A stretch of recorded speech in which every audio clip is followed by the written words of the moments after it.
Axel de Tarlet, je me tourne à présent vers vous pour parler économie. Avec cette information étonnante, la Bourse de Paris a lancé le CAC 40 de l'environnement. Voilà, c'est un nouvel indice qui a été repéré par le journal Les Échos. Donc, c'est quoi cet indice? Eh bien, parmi les grandes entreprises cotées à la Bourse de Paris, on a cherché à savoir quelles étaient les plus écolos. Alors, il y a 3 critères pour être écolo. 1, c'est le climat. 2, la préservation de la forêt. Et 3, de l'eau. Alors, la Bourse de Paris n'a pas fait ça toute seule dans son coin. Elle s'est appuyée sur des travaux réalisés par une ONG britannique. Attendez, c'est une initiative de la Bourse de Paris? Oui, c'est une initiative de la Bourse de Paris. Je vais vous expliquer pourquoi. Je vais juste décrire l'indice d'abord un petit peu. Expliquez-nous. Quelles sont les entreprises qu'il y a dedans? Vous avez alors ça peut paraître surprenant parce que ce sont les entreprises les plus écolos dans leur secteur. Alors vous avez par exemple Seb, qui est le numéro 1 mondial du petit électroménager. Pourquoi Seb? Parce que Seb fournit des pièces détachées pendant 10 ans pour réparer vos appareils. Plutôt que de les jeter, c'est ça? Plutôt que de les jeter, voilà.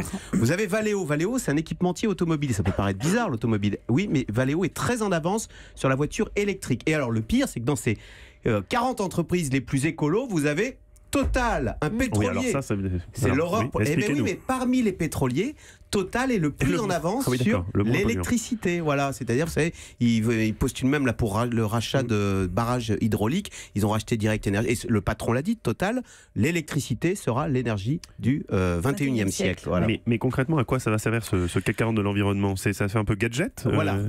Ça fait penser un peu à un phénomène de greenwashing. Exactement. Voilà. Pourquoi la Bourse de Paris lance-t-elle ce genre d'indice?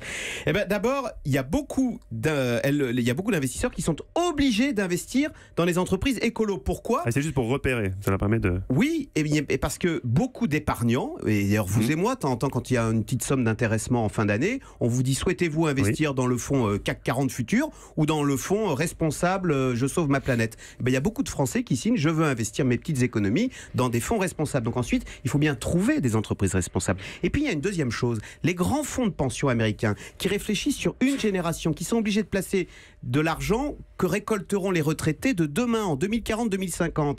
Eh bien, ils se disent les entreprises qui vont durer sont les entreprises durables. Et si vous deviez miser pour la fin du siècle, eh bien mieux vaudrait miser sur des énergies propres, vous voyez, que sur le pétrole ou le tabac. Donc de ce point de vue, et d'ailleurs si vous regardez ces indices qui répertorient les entreprises durables, affichent de meilleures performances que l'indice de la Bourse de Paris. La preuve que l'écologie rejoint la performance financière. C'est tellement beau. Et je crois que Mickaël Darmon a envie d'acheter quelques actions Total. Oui, justement à propos de Total, ça peut permettre effectivement à Total d'avancer masqué parce que Total a des visées sur EDF, notamment sur la partie justement énergie propre. Un beau délai d'initié à...